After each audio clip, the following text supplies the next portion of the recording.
I do think there's a lot of people who have decades of experience in their field who are thinking about legacy.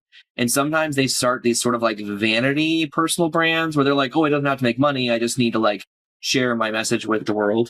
And I mean, honestly, I'd love for them to know that free advice doesn't leave lasting impact.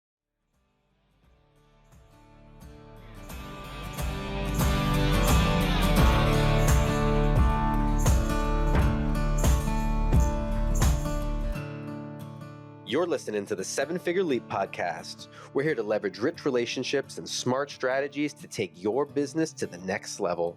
Here's your host, Dustin Riechmann. Well, welcome to the 7-Figure Leap podcast. It's a very special time here. I actually have a repeat guest today, but my interview today with John Meese is actually going to be less of an interview and more of a live coaching session. John has joined us previously. If you want to know more of his background, he's a good friend, business bestie, as we like to refer to each other. And interestingly, I'm working with John right now in his Authority Guild arm of his business to write and publish my first business book. But the reason we're together today is that John has a book coming out very soon called Sold Out Coach. And so what we want to do is, of course, learn more about the book and get some of John's wisdom on his experience in the publishing process. But the primary goal today is for me to coach John through a podcast guesting strategy to support his goals for this book launch. So John, welcome back. It's great to have you here. I think as a way to launch into this and get right into the meat, I know you've written several books before, and what we're going to be referring to as an authority book. I'd love to hear a little bit of your experience with that, what you've learned, and we can kind of use that as our initial context as we think about what you might want to do differently or what we might want to leverage that's worked in the past as you go to launch Sold Out Coach. Sure. Happy to. Thank you for having me back, Dustin. Glad to be back. This is my fourth book, which is kind of weird to say, like, because I feel like there's still a lot to learn about this process. In some ways, I feel like this should be my 12th book, or it should be my first book. I don't know, but it's my fourth, right? So I published 3 books before now. And so each of the books has been relatively successful. Each of those has been #1 bestsellers multiple times, and in their categories on Amazon. Each of those books has led to, thousands of book sales and hundreds of clients, which is really honestly a big part of this, is like actually creating clients from that.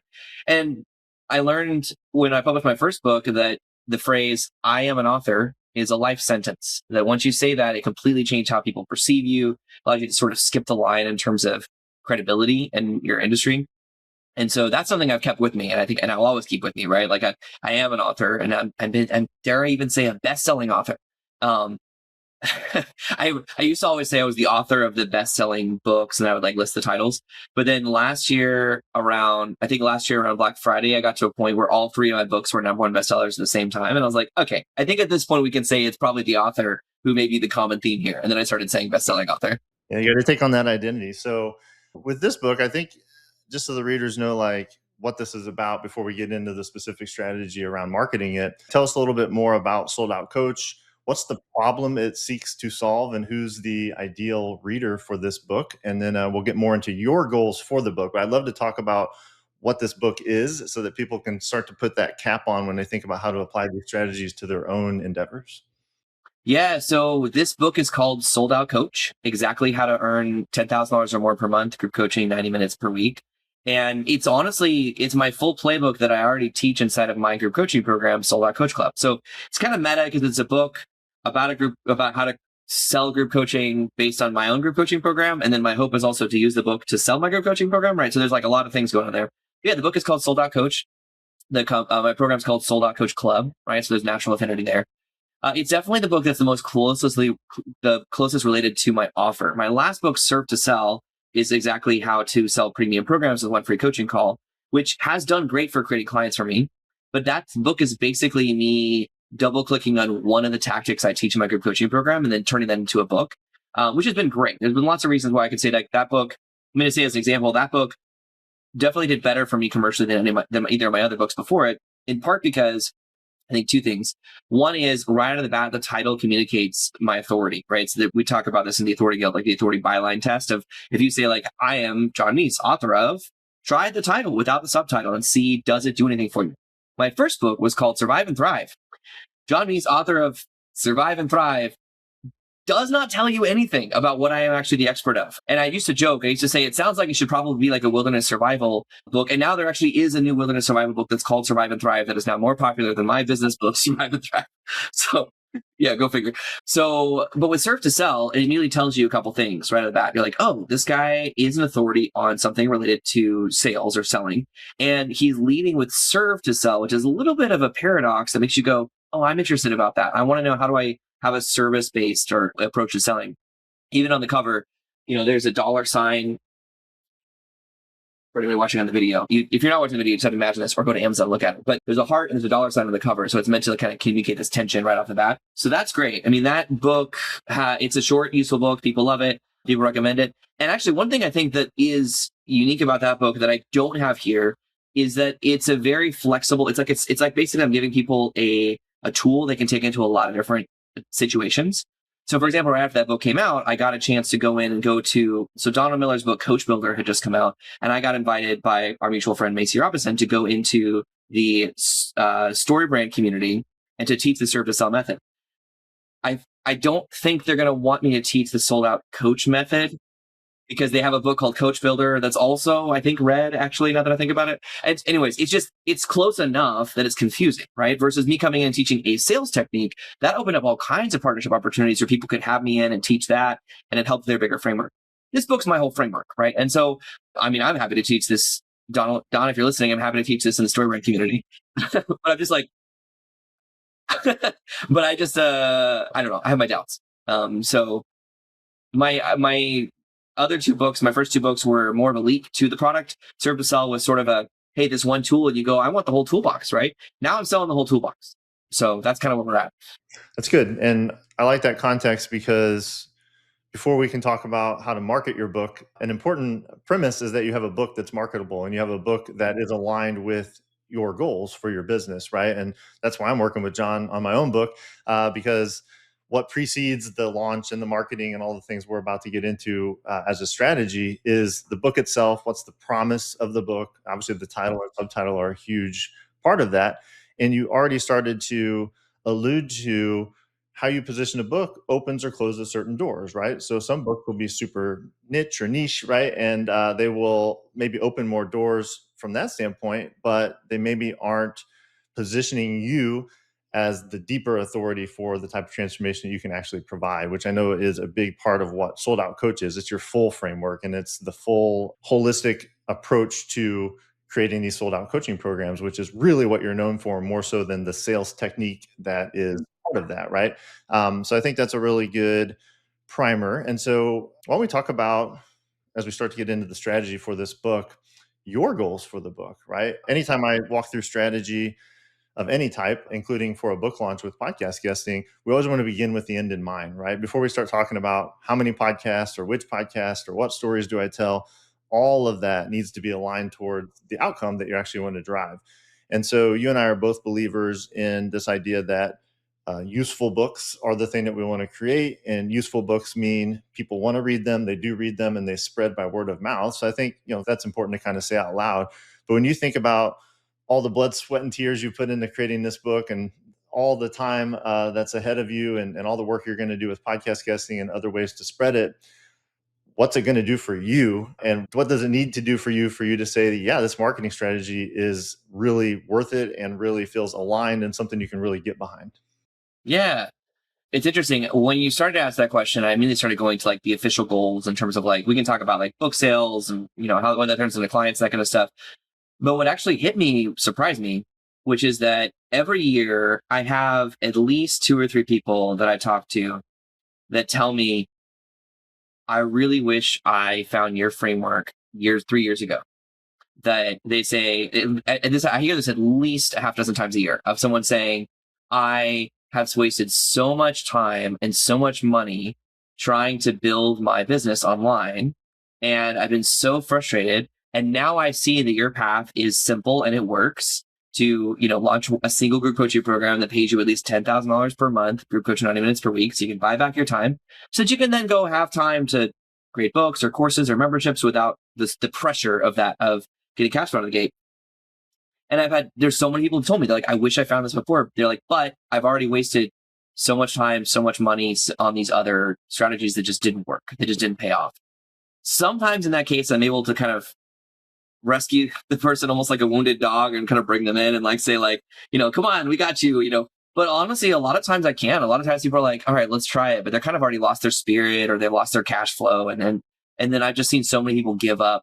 People with genuine wisdom, people with genuine knowledge and experience who get so frustrated on the online business model that they give up on their online business. And we're all left poorer because the reality is my whole life mission is to help steward wisdom, to collect, protect, and multiply knowledge and experience. And I think that having a sold out group coaching program is it's the best way to bring people into that space of saying, hey, you've already got experience. You trying to figure out how to grow that online. Well, my life was forever changed by a carpenter's son 2,000 years ago who started a sold out group coaching program where he said he had unlimited resources, and there were a lot of people who said you should be loud and powerful and you should be you should be the Grant Cardone of the synagogue is what they said. I think that's what they said. And then he said, no, I'm good. And for the next 3 years, he ran a sold out group coaching program with just 12 members who paid the highest price possible, and he changed the world forever.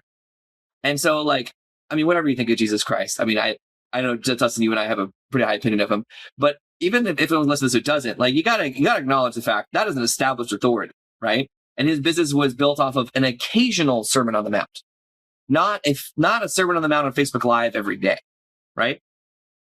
So I just think the reality is there's so many reasons why having a sold out group coaching program is good. Yes, it's good. You'll make money doing it. And that's the focus of the book, is teaching how to do that. But also in the book, I teach you how this is the way you change the world, is honestly impacting people in these small group settings. Dustin, I know you and I have both seen that with our own programs, the programs we've been in.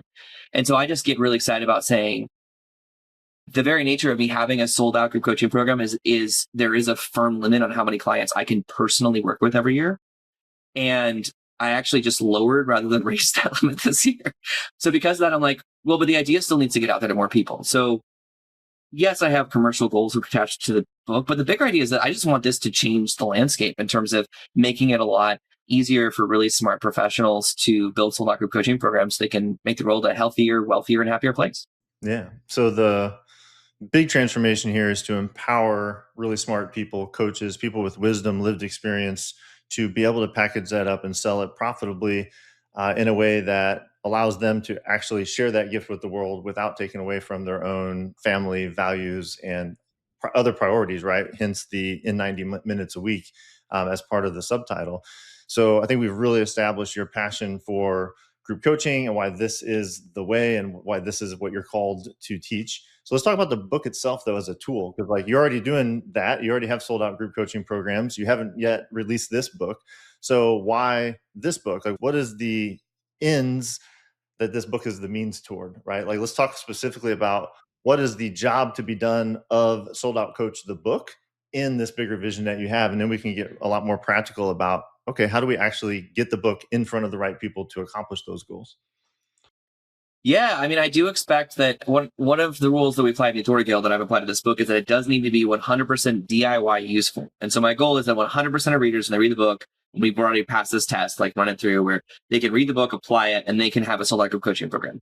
But I expect that maybe 1 in 50 or 1 in 100 people who read the book are going to say, actually, I want help to apply this. And then they're going to come over and join Sold Out Coach Club to get help from me and my team to actually apply the Sold Out Coach playbook to launch their own Sold Out coaching program to earn $10,000 or $20,000 or $30,000 or $40,000, et cetera, a month from group coaching. And so that's the commercial goal behind it. I would say is to honestly get high quality leads, to get my bullseye target client, which is, smart professionals with decades of experience in their industry that have already started to build an online business. So they've attempted to build an email list, sell a course. They're not going, it's not a cold start or a dry start from zero, but they're also what I would call an emerging authority, right? So not somebody who, I'm not as focused on people who already have multiple 6-figure or 7-figure businesses. In this stage of my career, I'm not as focused on them and saying, actually, there's the people who are coming from careers they probably earn 6 figures as a professional, as a full-time professional or with one-on-one clients. And they're trying to figure out how to scale beyond that. And the best way to go from one-on-one to one-to-many is through one-to-few. And so that's my target client is someone they're emerging authority is how I describe them. Yeah. And so what I heard in there is one of the ways you'll know you've won with this book is more leads, more qualified leads of your ideal client profile signing up for Sold Out Coach Club, which is your premium flagship program. And that's a really important contrast, because I think a lot of people, maybe when they downloaded this episode and they started listening, they're like, oh, this is one of those episodes where we talk about a quote unquote book launch, meaning we got to sell 10,000 copies in the first week, hit the New York Times bestseller. That is a model. And I think, unfortunately, that's the model that we mostly see on social media. And that's the one that gets the attention, right? That's not the model that actually meets your goals, and it's not the model that which is good, because it's not the model I was going to get into as we get into the actual strategy for launching your book successfully, which is we're still going to have a launch and we're still going to get some initial attention, right? But it's really about finding the right readers and partners to find more readers, so that you can get a significant portion of those folks to ultimately enroll in your program. Like, so, and you said you had some numbers, some metrics, some things in mind already. So whatever is already top of mind for you, I'd love to hear that. Like, when you think of, let's say, the first year with Sold Out Coach and it's out in the wild, and we get to maybe a recap episode a year from now and we say it worked, it met John's desired goals, what would have happened for you to be able to say that with full integrity? Yeah. Well, so the bigger goal is definitely, I'd love for this book to sell 10,000 copies over the next but that's over the next 2 years, really. So if it sells 10,000 copies over 2 years, not in a week, I'm happy, because that means, as long as those are going to real readers, which is the plan, right? So I got to back up for a second. So I know Dustin, you know Dustin, so I kind of like skipped some of this stuff, but in the industry, there are these stats that we've learned from a good friend, Tim Grawl, but also some of this comes from like some studies that have been done on the industry to say, like, hey, when you're trying to sell a book that you want to have a lasting impact, the answer is not go after the New York Times bestseller list. The New York Times bestseller list is historically, there's all kinds of problems with it. It's political, it's opinionated. It's not just based on sales numbers, it's based on whether they like your book. But also, half the books that hit the New York Times bestseller list never sell as many copies again as they did during that first week. It's a vanity metric. It's the ultimate vanity metric. The ultimate vanity metric. Yes. I want to make sure I want to let you wrap on this a little bit, because you're the publishing expert. And again, really important context for the strategy, because your goals are not to be a flash in the pan, hit one list for 1 week just to be able to put a credibility marker behind it. It's sustained growth over time, which I know you're going to get into how that actually looks for a authority-based book, which is the type of book you and I are writing. Yeah. So in my case, in every case, with like all of our members, so now I'm your publisher, in addition to like helping coaching you through, and because now the Authority Guild's become a publisher beyond just me, and with other members of our mastermind, all publishing together, and we're all committed to the same goals, which is really to say, hey, if we can sell 1,000 copies, and my goal is to sell 1,000 copies in the first 90 days of this book. I will say that's like an actual goal we have for this quarter, is to sell 1,000 copies of this book. If we do that, that dramatically changes the business. Every time I've sold 1,000 copies of a book, those first 1,000, as long as they're going to like actual, people who are even close to my multi-target client, that's going to create a couple hundred clients out of that. And so that's been my experience every time. So I'm excited about that. For me, that math I just said doesn't make sense. That's too high. Not a couple of hundred clients. It's created hundreds of thousands of dollars in clients, but realistically, it's probably more like maybe 1 in 50 books turns into a client typically for me. Yeah. So maybe 20 clients from 1,000 books. Yeah, so I always earn on average, whenever I've gone back and done it, I've always earned at least $100 per book sale, the way that I've run my book launches, because I'm not focused on those big flash in the pan vanity metrics. I just heard from an author another member of the Authority Guild forwarded me an email from a friend of theirs who was just looking back at their book launch and realizing, hey, all those campaigns I paid for that got all these book sales, the bulk sales for my book to be sitting in a warehouse somewhere, no one's read it. There's a lot of these campaigns where you can get people to like buy your books to cheat the system. No, we're talking about getting the actual humans. So when I did the pre-order campaign for this book, I did a test. I was like, okay, out of 100 books, let's do a pre-order campaign. Let's sell 100 pre-order copies before it was live on Amazon. And of those 100, 2 of those became clients in Sold Out Coach Club and paid $10,000 to join. And I was like, okay, good. That's 1 in 50. Even if that number changes a little bit, that's a really good ratio. Like, I'm excited about that. Even if it gets closer to 1 in 75, even 1 in 100, I'm happy. So it's more like 20 clients out of 1,000 book sales, but still my clients pay me $10,000. So like, that's a good book launch, right? If I do that in 90 days. But the bigger goal then is if I can do 10,000 copies in 2 years, then that means the book, just by word of mouth alone, it has a 1 in 8 chance of selling 100,000 copies in 5 years. And then if, again, by word of mouth alone, if I can sell 100,000 copies in 5 years, I have a 1 in 4 chance of selling 1,000,000 copies in 10 years, right? So then they're like, that's a long time frame we're talking about. And so we don't have to sell 1,000,000 copies, next week. But like a useful book that people recommend to each other, that's the kind of life that I would hope for it. And so I'm going to do my part to see the first 1,000 copies and then push to the first 10,000 copies. Because that's really when word of mouth starts to take off like crazy, assuming it's a good book, but it is. I spent a lot of time with it. So So that's good. I want to recap those numbers because I think that is probably the ultimate context for the strategy. So 1,000 copies in 90 days, which gives us the best chance to sell 10,000 in the first 2 years, right? And then 10,000 in the first 2 years gives us the best chance, which is still like 1 in 8, but it's the best chance to sell 100,000 copies kind of in a 5 years. And then, that's the path to 1,000,000, right? Because ultimately we can't control selling 1,000,000 copies or even selling 100,000 copies. What we can mostly control is those first 1,000 readers with our marketing strategies over the first 2 years. And we're going to focus a lot in the first year of that and even in this first 90 days. And you threw out $100 per book. And so just kind of break that down, 1,000 copies. If 1 in 100 people ended up enrolling in your program, that would be 10 clients. You're saying like 20 has actually been more like your average, right? So let's call 20 clients $200,000. 1,000 copies equals $200,000 in coaching sales, which is about $200 per book, right? But that's the range we're talking about when we say $100 to $200 per book. And that's a really important distinction because the actual money you make from selling the book might be like $7, right? But we're talking about $100 to $200 because of the positioning of the book, the purpose of the book, and who we're actually putting it in front of, which is a completely different goal set than hitting a list and just trying to have bulk numbers sitting in a warehouse to hit an artificial number that is largely the income from that's largely driven from royalties. This is not a royalty play. It's a seeding play to get it into the right people's hands to be readers, evangelists, to share it and to get to those bigger numbers so that 1 to 2% of them can become your flagship clients and pay you handsomely for personal access and the ability to work with you to accomplish the goals in the book. And the book itself allows them to do it on their own should they choose that path as well, right? These are all true statements happening at once.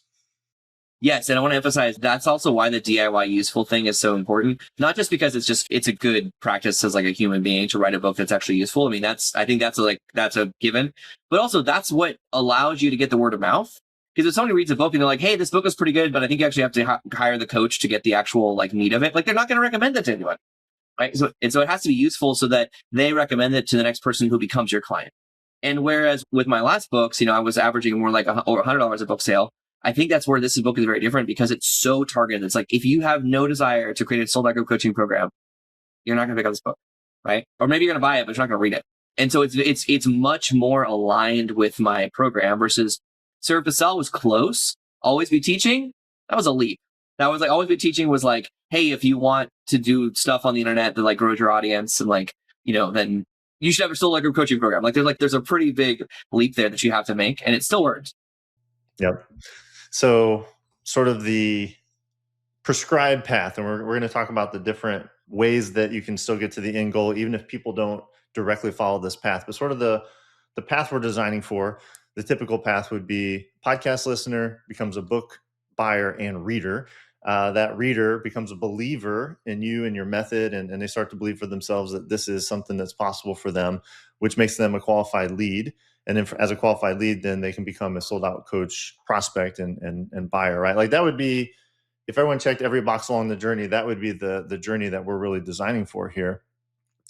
But you and I have talked a lot about the fact that part of the power of a well-designed book and a well-designed marketing strategy is people can shortcut that process and people can actually become a client without even buying the book, right? And people can become an evangelist for the book, even if they don't become a client of yours. And so that's, to me, where this gets really exciting and it gets more into an exponential growth. There's this linear path that we want people to follow in most cases, and it's kind of the prescribed path. So listener to reader to believer to lead to client. But talk about, based on your own experience and your desires for this book in particular, like what are some of the other outlier things that will very likely happen as a result of having this book as a tool in your toolbox for marketing? Yeah, I think the story that comes to mind that is where I really learned this was when I met Ali Abdaal. And so, which, it may, if whether you know him or not, he's a huge productivity vlogger and he's got a wonderful, amazing business. And we were both speaking at the same event. And so we had this moment where backstage where it was just the two of us. And I know who he is. He has no idea who I am, and that's fine. Like my ego is not bothered by that. I mean, he now knows who I am. But at the time, we're just chatting real quickly, and I'd compliment on something he did recently online. I was like, "Hey, I love that video." And he's like, "Oh, great." He's like, "What do you do?" And I said, "Oh, well, I'm an author." And he's like, "No way. What's your book?" I said, "Well, my new book, Surf to Sell, just came out." So he opens his phone. Does not throw it. Sorry. He opens his phone. He pulls out Amazon, looks it up, and he says, "This one?" I say, "Yeah." In front of me, buys it, puts his phone back in his pocket, and said, "Okay, so you're like a sales expert, right? Can I get your advice?" So that moment, I was like, there was part of me that was like, "But you haven't read the book yet." There was like the sort of like creator in me kind of like cringe a little bit. I was like, "No, but you haven't read the book." Yeah, yeah. But the book did the job. I don't think he ever read the book, right? Like, actually, he bought it, but I don't think he ever read it. What he did was he started asking me a couple questions, and then he said, "Do you have 10 minutes?" And he jumped on a Zoom call with his team that was literally like in a different time zone across the ocean, and we like redesigned their entire group coaching sales strategy in that room on that call right after we met. Right. And so this is somebody who's already running a multi-million-dollar business who recognized that I had an authority on something that he needed help with because of the book title, literally just because of the book title. That was it. So up until then, I thought it's a neat funnel. It's a neat, tidy funnel. And you sell the book, people read the book, they get to the end of the book. At the end of the book, they fill out the lead magnet, and then you meet with them and then they become a client. It does sometimes happen that way, but very rarely. I think more often what happens is the book becomes a good conversation starter. So I've had this happen on podcasts where somebody's inviting me to come on and talk about the book. We're talking about the book. The book is just really an excuse for us to have the conversation. And then sometimes people reach out and become a client, never having bought the book. So I do expect that and want that with this, with my podcast approach with this book. That's also why I want to talk through call to action with you. I mean, I'm sure we're going to talk about a lot of stuff about podcasting, but with my other books, when I did a book tour, it was always just like, "Hey, go to buy the book. Either go to the book website or go." And every author does this. They say, "Go buy your book. Go buy the book wherever books are sold, or pull out Amazon." But I've always wondered, I'm like, okay, if you're listening to a podcast, let's just say you're going for a walk or you're exercising or working out, like what are the odds you're going to stop whatever you're doing and pull out your phone, go to Amazon, buy a book, and then actually read it a week or two later? I think those would be small. I mean, I'm just making a guess here, but I think those odds are pretty low. So I was on 50 podcasts for my first book, Survive and Thrive. And I was a little disappointed by how little those podcasts seemed to move book sales. But I think part of the problem was actually that I was trying to use the podcast to move book sales. And so I'm happy to sell this book. I want to sell this book. But I actually have a hunch there's a better use of the podcast conversations that come out of the book. What do you think, Dustin? Yeah, that's why we're here. So, and as a footnote, that was Survive and Thrive was before John and I had worked together in the work that I do. And so I want to highlight a couple of things here, and then I promise we're getting right into the strategy next and talk about this call to action. That's the next thing I want to talk about when you're on podcast. But to kind of close the loop on all the jobs to be done for this book and all the ways that it will benefit your business on podcasts and outside of that. So there's the traditional funnel path, book to lead to sale. There's the Ali Abdaal experience, which is simply being the author of this book provides the authority that some people will just say, "Oh, you must be an expert. I need to hire you." And they don't even need to consume the book to do that. 3, which you started to allude to there, is it opens up stages because it exists, right? When you and I were at Craft and Commerce, you had the closing or the opening keynote at Craft and Commerce. I think a big part of the timing of that and why that works so well is you just released Serve to Sell. In fact, you launched it at Craft and Commerce. No one in that audience had read that book because it didn't exist until you were on the stage or hadn't been released yet. And so that's a great example of just having the book with a clear promise and a clear ideal audience created a stage opportunity, which is one of the reasons why podcast guesting is going to be so available to you as you're releasing Sold Out Coach, because the book is in many cases an excuse to interview you and to be able to unpack your expertise in that. And it's something I think we'll talk about at the tail end of the interview is partnerships, right? The idea that there's the listeners of a podcast, and we obviously want as many of them to become readers or direct clients or invite you onto their stages as possible. But there's so much opportunity there for partnerships where it's a ripple effect or a flywheel effect, where as you have more exposure to the book and you're out there talking about it, other centers of influence say, I want to highlight John on my platform, or I want to bring his expertise onto my podcast, YouTube channel, physical stage, virtual summit, you name it, newsletter. And so there's these really cool compounding effects that we need to seed with our podcast guesting strategy, right? So does that kind of capture a lot of the value that the book creates outside of direct listeners buying it and becoming the traditional funnel route? Yes, the book is an asset that amplifies a lot of things, right? In terms of, like you said, it opens those doors. I saw that with Serve to Sell. I mean, it's the same with all my books, but Serve to Sell was the one that, like I mentioned earlier, getting to speak to the story brand community. But also, there's a handful of different like group coaching programs, including yours, that started actually putting Serve to Sell in the welcome box. Yeah, we buy copies and give it to all of our new clients. Yeah, which I'm so honored. Thank you for doing that. But you're not the only one. There's actually a few different communities that do this, and I think I can't think of a better embedded partnership, right? Like, Dustin, I couldn't go to you and I couldn't say, hey, would you put my business card in the welcome box for all of your new clients? So all of your clients who are paying you $10,000 get my business card. There's no way you could do that. But if I'm like, hey, you want to put my book? I mean, I think it was your idea, right? You're like, and so it's like, you're like, hey, can I put your business card in my box? And I'm like, yes, you may. And so there's lots of reasons why a book becomes really useful. Yes. So, okay. So we've, I think, pretty discreetly defined what success for the book from a marketing standpoint looks like. And so let's start to work back from there. All right. So we're going to work back. So getting the ultimate result, which is group coaching clients, is sort of the North Star that we're working from. And so the step that immediately precedes that, and we're from here forth, we're just going to talk about podcast guesting. So when you're on a podcast, the step that precedes anyone being able to do that ultimate goal, which is hire you and become a client, is the call to action at the end of each interview, right? And we're going to work back into what should the interview be about, and then who should you be interviewed by, and what are the numbers that are going to make this a success for you. But yeah, let's dive into this call to action. This is something you and I have talked about. We actually did a session together for my mastermind recently about this really key moment in a customer journey. So as you're sitting here just pre-release of this book, what are you thinking would be an effective call to action at the end of an interview, after you've talked about the problem you solve and what the book is about and how you're an authority, that critical moment where you're inviting people to take the next step at the end of the interview? What do you think? And then we can certainly talk about some different options and strategies here, but what do you think would be a really good call to action based on maybe your experience from previous books and things that you've learned in your own journey working with other authors? I think it's the sold out quiz.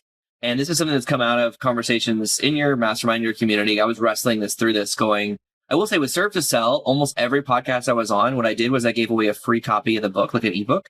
And that did work pretty well. I had hundreds, I think maybe last I checked, it was like maybe 500 or 600 leads who did that and like downloaded that. Many of those became clients. Plenty of other people, though, listened to the podcasts, even told me an email, wow, that was so helpful and so useful.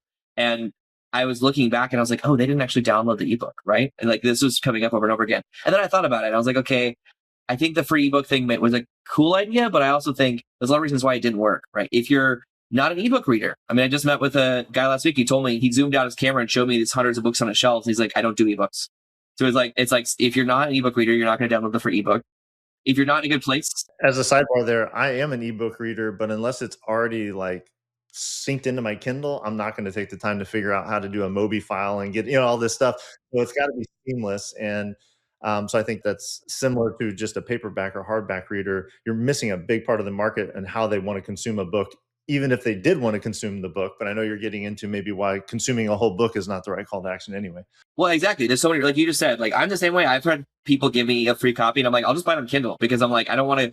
And actually, I know it's really easy to move PDFs to your Kindle, but like, it's an extra step, and that's just a button, but yeah, there's lots of reasons why it wasn't working. One of them is it's a huge commitment. It's like, hey, if you liked this 20-minute preview, go dedicate hours of your life to more of my content. It's like, that's actually a really big ask. And so now what I've done, and I just tested this I was on the I Love Coaching podcast, which is great. They were doing a challenge on like how to launch a one-on-one coaching business. And then it worked out perfectly where I was like, hey, it'd be great is to have like a bonus episode on how to do group coaching. And they were like, we love that. And so I came on. It was the first show I got to talk about the book. And then they were like, okay, everybody, obviously we should get the book, But if you just got a preview of this and now you're interested in, how do you know what's the next step if you want to do group coaching? And so I got to test the call to action and say like, well, the next step is if you're wondering, because I had to get in their headspace. I'm like, okay, at the end of a podcast episode like that, you might just be wondering, should I do group coaching? Is group coaching right for me? Like, I'm not going to assume you're already convinced. And so I just said, hey, if you're wondering if group coaching makes sense for you, having a sold out group coaching program, if you're wondering if you have what it takes to really become a sold out coach and to earn $10,000 or more per month, group coach 90 minutes per week, I created a 5-question quiz. Just go to soldoutquiz.com, answer these 5 questions. You'll immediately get a green, yellow, or red score on are you ready or not? And if not, what needs to happen for you to get ready?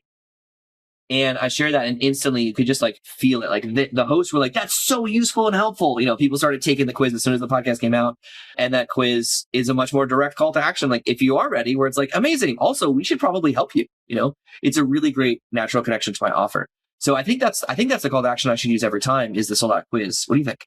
I 100% agree. And I think there's a couple kind of key principles at play here. A lot of times when we're talking about podcast guesting strategy, it's not around a book, right? And so there are principles that exist in this moment that apply whether we're talking about a book, a coaching program, or anything else. And a couple of key ones, the one that you hit on really strongly there is consumption, right? This call to action, or what we would call a lead magnet, is a bridge from interest, like attention, trust. Like, they do trust you to some extent. They've heard you on an interview, you've piqued their interest, you've given them some real curiosity, and they are asking this question. I wonder if this would work for me. But if the only thing they can do to answer that question is go read a whole book in the form and find it and put it in the format that they prefer, you're going to miss and lose most people in that journey, because the consumption tax is so high. It's so hard to get that value. And most people, as you know, John, I don't know the stat, maybe you do, even if they buy the book, most people don't read it, right? And so we have all of these like obstacles in the way of, man, I'm really interested. I like John. I heard him teach these principles. Man, group coaching sounds really interesting to me. And then we lose all that momentum by saying the only next step you can take is to go buy the book. Because the reality is, the book buyers in that audience are going to go buy the book anyway, right? We don't need to tell people and waste this opportunity to say, oh, guess what? My book's on Amazon. Well, no crap. Every book's on Amazon, right? Like, if I want the book, I'll go find the book. But like, we need to capture the 80% of people who are not there yet. And so you don't want to make it unconsumable. You want to create immediate value that starts to not only grow the belief in you, which they've got a heavy dose of by hearing a whole interview, but belief in themselves. I think that's the big X factor here that we don't think about enough with our call to action is, what bite-sized piece of value or prescription can I give this listener so they start to believe for themselves that this is the right path? And so there can be different forms of this for sure. I mean, it could be a worksheet, a checklist. It could be sort of pulling out the really hooky chapter. I wouldn't call it like a free chapter for my book, but you could pull out a section of the book to give them that microdose of belief and progress and like a mini transformation. But form and function wise, I think the best thing is exactly what you're planning, which is a quiz, a lightweight quiz, not like this big deep dive 20-minute assessment, but like 5 simple questions, so that if you're curious about this and you are starting to want to pursue this deeper, find out if it might work for you and make it personal to them and make it feel like diagnostic to their own situation. And it takes less than 5 minutes. It's very memorable. They can do it from their phone while they're walking the dog or working out or whatever they're doing in that moment.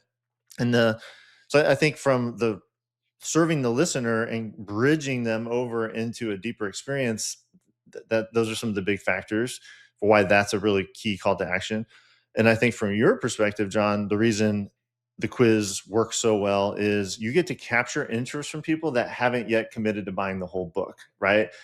Because if you say, go get the book on Amazon, well, for one, if they buy it on Amazon, you never know it anyway. But even if they bought it from your website and you're able to capture that, we're getting maybe 5% of people to do that. In this case, you're getting a much larger percentage who are curious. They want to take the next step. They're not fully committed to reading a whole book and committing to this. And then you can follow up with them to encourage them to actually get the book and take the next steps in our funnel, right? So I know I shared a lot there, sort of like zooming out into what's a call to action for and how does it serve both the person taking the action, but also you as the business owner who's prescribing the action. So anything in there you want to react to before we kind of move on from this point? Well, yeah, I mean, I think I love it. I love the way you kind of broke that down of why it works, and it makes sense. And it's obvious in hindsight, even though it's the last three books did not have a call to action that's clear.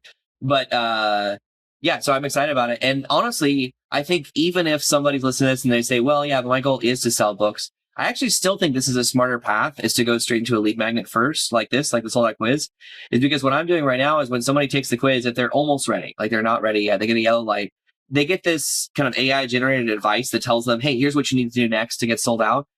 Most of it does change based on your scores. But the fifth thing on the list is always go read Sold Out Coach with a link to then go buy the book. So now I've got their email address, right? And now I'm sending them to go buy the book. They're far more likely to now buy the book once they're like sitting in front of their computer or on their phone, filling out the quiz and getting the results. And also I already have their email address before they even read the book. So there's so many reasons why it's a superior lead magnet to all the other alternatives that I've tried in the past. But yeah, so I'm excited about that. Okay, cool. So I've got my lead magnet now. Where do I take it, Dustin? What do I do next?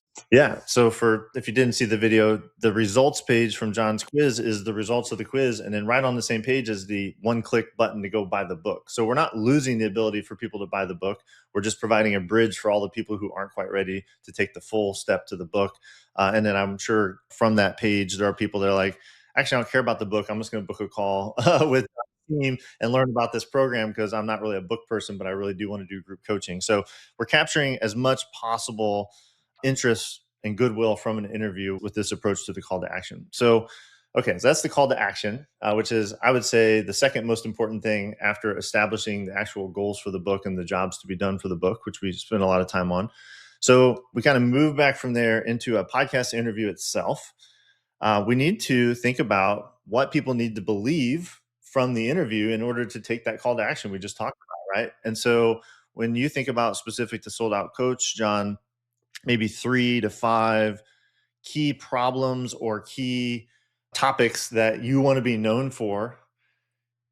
What are they, right? Like what do people need to believe after they hear you in an interview in order to want to go take that quiz and ultimately buy the book and buy coaching? Because this is now, once we establish this, that's going to start telling us who should we be talking to and how do we get access to those audiences. But I like to really think about the stories and the teaching that you want to do in the interview so that we can frame now from this, like moving back to the very beginning in reverse order, if that's not obvious to people how we're doing this. So what are the 3 to 5 problems or topics that you want to be known for specific to this book? Yeah, I think it probably depends on who I'm talking to. People like friends and peers assume they're like, oh, you just help one-on-one coaches. And so you help one-on-one coaches go to group. And I'm like, well, that's kind of low-hanging fruit, right? Like, sure, yes. So I do have like a section at the very beginning of the book that explains why group coaching is better than one-on-one coaching. And it's not just because it's more efficient. Like there's a lot of reasons why it's actually better for the customer too. So I do think that's one, like group coaching is actually better than one-on-one coaching. I think that's a belief that I'd love to share with some audiences. But again, I feel like that's low-hanging fruit. I actually think one of my other beliefs that I'd love to teach is that group coaching is your highest ROI opportunity from your email list. I mean, Dustin, you're living proof of this, right? I mean, you built a business doing over $1 billion a year in revenue with a tiny little email list, and it's like, and the people with a huge email list, by the way, I coach the people with huge email lists that don't have huge revenue, and they would much rather have your situation, Dustin. so that's like, I think that's something where it's like, hey, basically anybody who's trying to build an audience and make money from it should know this is the highest ROI opportunity, right? Like value per subscriber or per client. So I think that's an opportunity.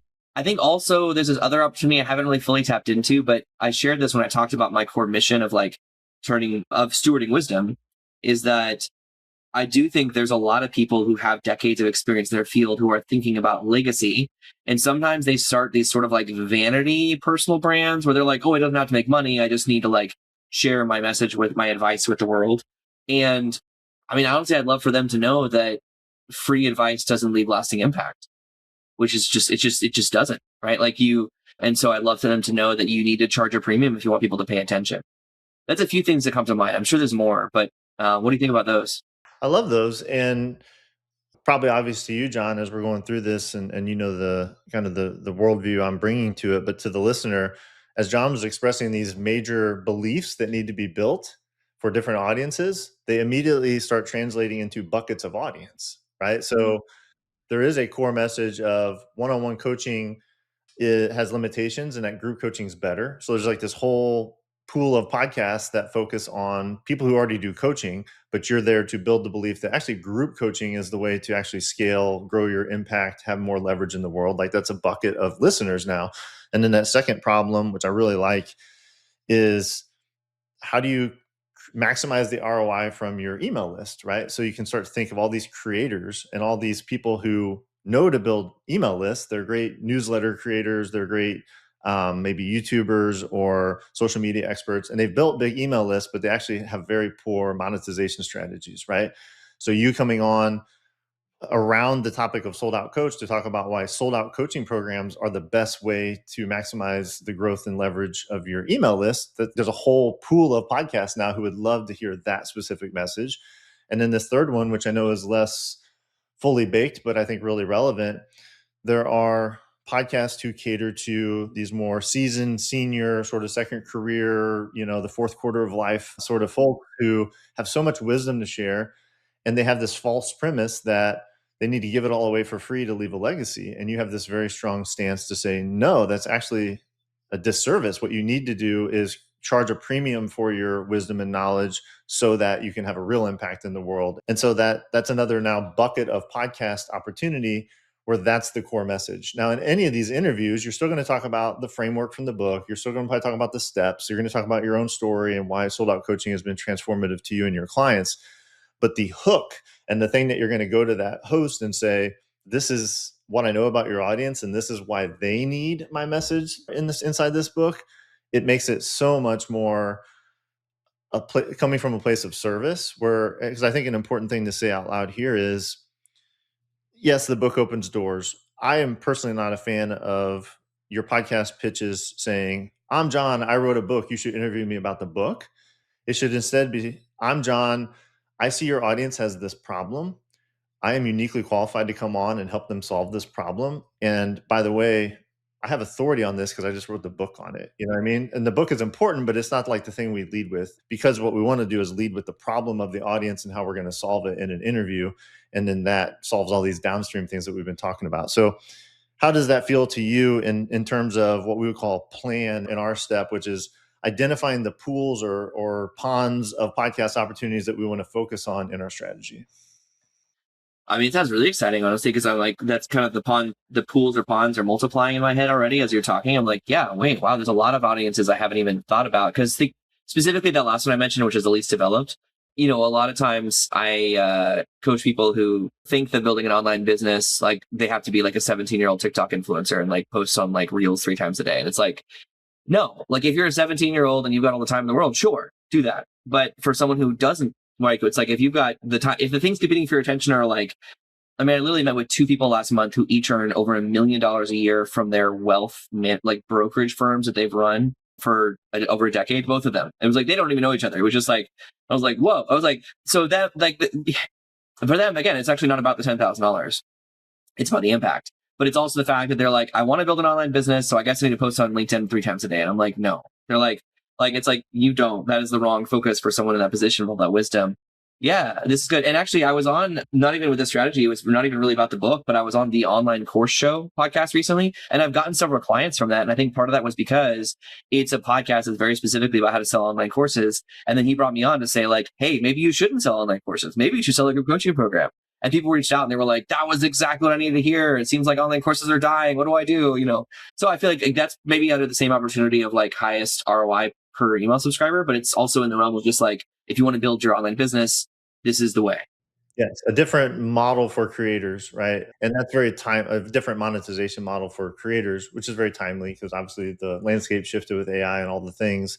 And so whether that's online course creators or email lists or people who have big social media followings who don't know how to monetize that, all of those are kind of in that second bucket where the podcast primarily talks about those things, like how to build an online course or how to grow your email list or how to build a big YouTube channel. And you come on as a shoulder topic that's really complementary to that to say, hey, here's an idea for this same audience that you don't really cover much. I'm going to fill this content gap for your audience around using group coaching as the model for leveraging the attention that they already have.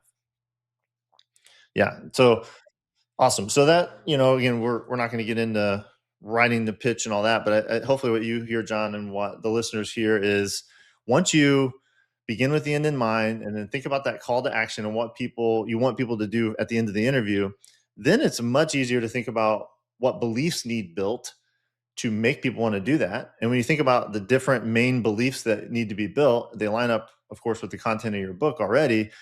That quickly identifies the pools of attention that you want to deliver that message into, right? Because those are the people sitting there basically waiting for that message. And so taking it back to the beginning, when you go to look for those opportunities and then reach out to those hosts, again, you're not coming with hat in hand saying, I'm launching a book. You're number 49 out of 50. I really need this box to be checked. Like maybe a traditional book publisher launch might view it. It's like, no, I'm like here to serve your audience. I have a really unique perspective. And I have this book I just wrote on this that, I can pull some really key wisdom for your audience. And, I'm also going to give them free value at the end in the form of this call to action so they can go feel like this was a really good use of their time and it's going to reflect really well on you as the host. And as John well knows, because I say it so much in our community, the whole idea here is creating a win-win-win partnership with this host, right? So it's a win for John because he's getting in front of his ideal clients and readers and people to opt into his call to action and buy his book. But it's a win for the host because it's a win for their audience, right? And so we look at that audience first and we say, man, how could I really serve this audience uniquely and what perspective can I bring? That's why we get such high acceptance rates on the podcast that we target, because we're very intentional about why we want to target them, who we want to access, and the unique value that we're going to provide them. So that is sort of that's the strategy in the sense of what is podcast guesting doing in this. And so I think as we close out here, John, it might be helpful to just put some numbers, like how many podcasts, when, sort of like what would be the mix of types of opportunities that these podcasts represent, right? So what I would say is taking this view that we open with about we're not trying to just do 100 podcasts in 1 week to try to hit this big blip on a graph. We really want to energize the launch. The launch is important. We want to have some initial momentum, right? So that we can get some seed readers and get reviews rolling and all the things that does. But we really want to take a longer view. I would say 2 years, but for the purposes of some simple numbers, let's just talk about 1 year. So we say, hey, I wrote this book. It's going to launch on X date. I got this window to work with a lot of intention. So in the first year when I released this book, what would be some very reasonable and effective volume, I guess you could say, right? And what I would say to that is 50, right? I'm just going to put out a number. Now, of course, anyone could triple that or 50 in the first year. And so the reason I like to use 50 is it's one a week. It's very approachable. So, yeah, you get 2 weeks off a year, John. I'm going to give you Christmas with your family. Yeah. Well, it actually gets to my next point. In a non-launch version of this, like what we do with our clients, we're typically saying like literally like one a week. So like when people go through our accelerator program, like our intent is like, let's get you on one podcast a week because that unlocks sort of this math towards a 6-figure return on your time. But when it is a launch based, in this case, book launch, we do want to be mindful about the concentration of those 50, right? But not to the extent that we're doing 50 at the week of the book launches and nothing else, because that's I think a mistake that people make. So the way I like to think about this is roughly, these are all general numbers, but I'd say like 10 in sort of the pre-launch time, which you're in now, 10 the week of the launch. We do want to give some concentrated effort in the first month of this book being out in the wild. So 10 before, 10 during the launch, effectively those couple weeks when you're really getting out and talking about it a lot. And then I would say like 30 post-launch, right? Which is not as intense as it is during the launch period, but we're also not putting all of our effort and eggs into one concentrated window. So does that feel enough, too much, sort of like reasonable as far as just like a concentration of effort? Yeah, I kind of like penciled in a goal of like, I was like, 25 stages this quarter, the book's coming out like, July 21st. And so then I was thinking, okay, July 21st, that's like not, it's like into the quarter, but it's not like far enough into the quarter that you still got some time to do some stuff. So that's kind of what I was thinking. It sounds like that's pretty close to what you're recommending, because if we combine the after launch and the pre-launch, so even if I did 20, that'd be good. Yeah. That's encouraging. I think that's doable. It's going to take focus because I'm not as consistent normally on podcasts. Unfortunately, I'm like a fair weather podcaster. Like I go into seasons where I'm like pitching a few podcasts, and seasons where, like right now, I just got invited to the Smart Passive Income podcast, and I owe them an email to get on it. And that's a huge podcast. I'm like, they're like waiting on me to get back to them. Whoops. So, like, yeah, I need to go, I need to go do that.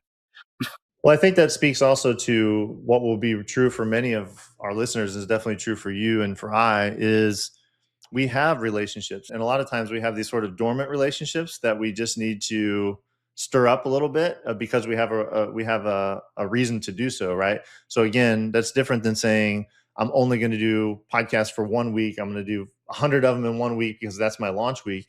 But, in service of the goals you have for this book, I think thinking in a healthy way, like, okay, 50, if I could do like 10 to 20 pre-launch, launch kind of in that opening quarter, and then I'm able to spread that effort out beyond that. It's not like most people have to start from scratch and say, I don't know anyone, I got to find 50. Most of us, especially if you're at the point where you're writing an authority-based book, you have clients, you have relationships, you have peers, you're in other communities and groups. And this gives you, as much as them, it gives you the reason to make this a concentrated effort, put a plan behind it and execute, right? It's fine that maybe you go a year without doing any of these proactively, but now you are going to do it proactively because there's a goal line that you're working against. So I think if we say 50 and it's sort of spread out over the year in that way. The other thing I'd like to talk about a little bit, again, inexact science here, but sort of the composition of those 50. I think that's important too. I think a lot of people would think, well, any 50 will do. No, like we want to think about, this is sort of a matrix, right? We want to think about topically, maybe you want to do 10 on legacy, 20 on increasing ROI from existing creators, and whatever the balance is, 20 on group coaching instead of one-on-one. That starts to give you some more tangible sort of targets within the 50. But then kind of vertically, we want to think about, not all podcast appearances are put on your plan sheet because of the audience directly, right? And so I guess to elaborate on that, most of them will be, oh, they have an audience that needs to hear my message. But some will be very strategically selected. Oh, it's actually like that host will be a great partner for me. They have a community that I would love to have deeper access to. So yeah, their audience is good, but the main reason I actually want to solidify a podcast appearance is to get to know the host better, build rapport and authority with them, because I want to be in their conference stage this fall, right? So there's that. So kind of the list I have is like aligned audiences is probably, going to be the majority of this, but aligned strategic partners, I would say, would be a strong number two when you're thinking about podcasts within each of your pools or ponds. Some of these would be pure authority building shows. I would love to be able to, in version 2 of this book, to put that was featured on X podcast, even if like maybe the audience isn't the most aligned from a book buying standpoint. There's certain shows that's just like, it would mean a lot to me from a credibility and authority building standpoint to be on this show. And while I'm in this window of opportunity, this would be a great time to execute on that. And then the last one I would say would be the what I call the unicorns, right? Like if there was ever a time for me to get on Smart Passive Income, right, it would be now, while I have this momentum built. I have this very real reason to reach out at this time, not only for them to receive it, but for you to give that invitation, right? And so you think about listening audiences, strategic partners in the form of hosts and other guests that have been on these shows, some that are just purely for credibility building reasons. And then, you're probably going to have 1 to 5 out of 50 that are sort of the grand slams, the unicorns. Is like, I probably wouldn't usually try to get on Amy Porterfield or Pat Flynn or Lewis Howes or whatever that is. But like, now's the time to take my shot because I am in this period of focused concentration on getting this book out. And many of those larger shows actually are much more receptive when you do have a book. And some of them do actually like to support, book launches, and they like to feature a lot of new authors during that time. So that's how I think about the 50 and trying to break that down into different buckets so that it feels much more manageable, so that you're like, well, here's these 5 are ROI podcast because of the listening audience.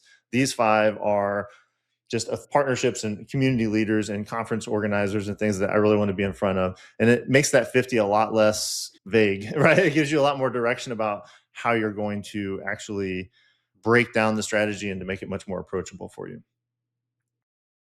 That's great. Thank you, Dustin. I'm like inspired to do this. I think I've been so focused on writing and editing the book. I mean, like I've known this with every other book, but it's like I always think that like I'm at the finish line. It's like, oh no, I'm at the starting line. I remember now, but it's good. This is a good starting line because I was just thinking about how as you're sharing this, I'm like, okay, the book just becomes really my primary marketing angle for my whole business for the next year. I mean, it's like there's no reason for it not to be, because if all roads start at the book but lead to the quiz, lead to the like, that's a really good business model. And yeah, so I'm excited about that because I think we don't really have to unpack it here, but I also think like there's another untapped opportunity probably we're circling back to at some point, which is the fact that now that I have a mastermind group where I'm also a publisher, right? Then the book itself is already brought in one new Authority Guild member where they were like, what do you do with your book launch? And it led to me like sharing more behind the scenes stuff and them joining the mastermind and becoming a publishing client. And I was like, oh, wait a minute. I assumed that the Authority Guild was just for alumni of Sold Out Coach Club, but actually there's this other way for people to join now that I haven't really explored yet. So I right now the focus is sell the book. That's going to lead to Sold Out Coach Club. So the Sold Out Coach book will lead to Sold Out Coach Club via the Sold Out quiz. But I think that there's probably a bigger picture, and maybe this is just like a second lap of coming back around and going like, hey, look how I use this book to build this massive business success, right? And then it's like it becomes the case study that helps also grow the publishing company too. 1,000%. Yeah. And what I was going to close with for you and for the listeners is plans are plans. We do want to have a plan, and we want to, in this instance, what are the first 10, the next 10 around the launch? What are those 30? What are these key topics, which identify the pools? So we can have a pretty dialed in plan with specific podcasts that we want to reach. And you don't have to do it all on day one. And there's a natural momentum that gets built because of the core strategy behind this, which is we are looking to have a sustainable, multifaceted strategy behind marketing our book with podcast guesting. We're not putting all of the effort into 1 week where you either feel like this really worked or it's a complete failure and it was a waste of time, right? And one of the reasons that you just kind of started to allude to it is as you do this, what happens is you get micro wins for yourself and you build momentum, right? It's like, oh, that second podcast I was on, I got a client. It was worth $10,000. Well, guess what? You're going to be much more excited about pitching the next one, right? Or, wow, I hadn't really thought about it, but as I got into this in the 8th podcast, I realized that this is actually a great way. It's going to become a great case study for my mastermind. And that gives you a lot more intrinsic motivation. So you don't have to do it all at once, but it is good to begin with the end in mind and then have a simple but attainable plan. And just realize that as you embark on the plan and you start putting in some of the early reps, those early wins will beget the next wins and the next wins. And all of a sudden you're going to wake up a year from now, look back and be like, wow, I actually did 50 podcasts and I would have never guessed, but this happened and this happened. And look at all these cool things. None of that can happen without starting, and none of that can happen without a good strategy behind it. But what I hope people hear is we're talking about a whole year of effort in, 1 hour podcast here. And the reality is you're going to be able to meter out your energy and adjust this plan as you go, because you're going to get real-time feedback in the process of doing it. And I hope that's a big encouragement to you, John, and to anyone else listening, thinking about how they're going to launch a book using podcasts. That's so useful. Thank you, Dustin. I appreciate you sharing that. I think this is the part where I say, if you found this useful, then go buy the book wherever books are sold, well, right? I was gonna say 2 things real quick. So one, Okay. any just like immediate things that jump out at you as sort of your useful takeaways from our conversation. And then absolutely, I want to transition into letting you practice your CTA here for our listeners. Yes, thank you. I mean, it's so much. Let me think real quick. Let me distill it down to my most useful takeaway.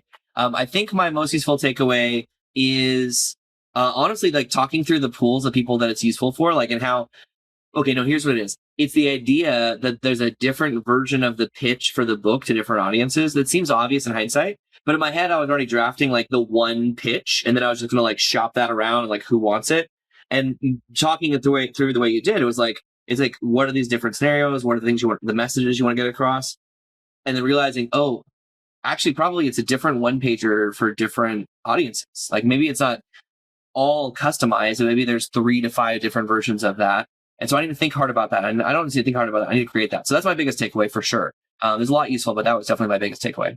Good. And one thing I'll add on to that real quick is because you're so specific in the serve that you're going to give to each of these audiences, what will naturally happen is you might have to write 1 to 3 pitches to kind of get that ball rolling into that focus area.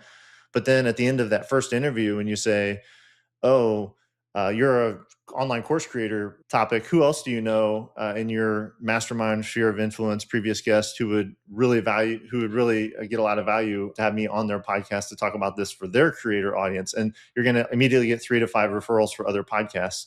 Our whole goal is, of course, to start the momentum by taking that action, writing that outreach. But I'm predicting that within 30 days or so, John, these are going to become inbound in a sense, or they're going to be all referral based where you actually don't have to do a lot of outreach. They're going to come to you through referrals and through your own visibility in the marketplace where people are like, I got to have John on my show to talk about this, because the thing he said about online course creators totally applies to my email newsletter podcast, right? So again, as a encouragement to everyone, we're not talking about 50 cold outreaches here. We're talking about seeding this very strategically and intentionally. And because we're so specific with that, momentum will carry on from there. So John, the good news is in our audience, there are lots of creators and authorities and one-on-one coaches and people leaving a legacy. A lot of your ideal clients are here. So what would be your advice or your next step for people who do want to learn more about Sold Out Coach, your book, and all the things available to them with your methodology? Go buy the book wherever books are sold, right? And that's probably on Amazon. Oh, sorry. No, I messed it up. No, so if you're curious about the book, if you're curious about the idea of earning $10,000 per month, group coaching 90 minutes per week, then I would encourage you to go to soldoutquiz.com. Answer 5 quick questions in 60 seconds to get an instant report on whether or not you have what it takes to be a sold out coach. And unlock a bonus Sold Out Coach crash course. I didn't even tell you about this. It includes a bonus Sold Out Coach crash course that actually gives you I would call it Cliff Notes, but I think that's trademarked. So the Meese Notes version of the book. How about that? Beautiful. Soldoutquiz.com. If you're heard this interview and you're curious about Sold Out Coach and how group coaching might serve you and your goals, go take the quiz and take that magical next step. And yeah, man, I think we got a killer strategy here. I hope this is really useful for everyone kind of eavesdropping on our conversation. And I'm really grateful to be alongside you in your book launch. And then, I'll be doing this for myself here in the coming months with your guidance as well. Thank you, Dustin. Keep up the good work.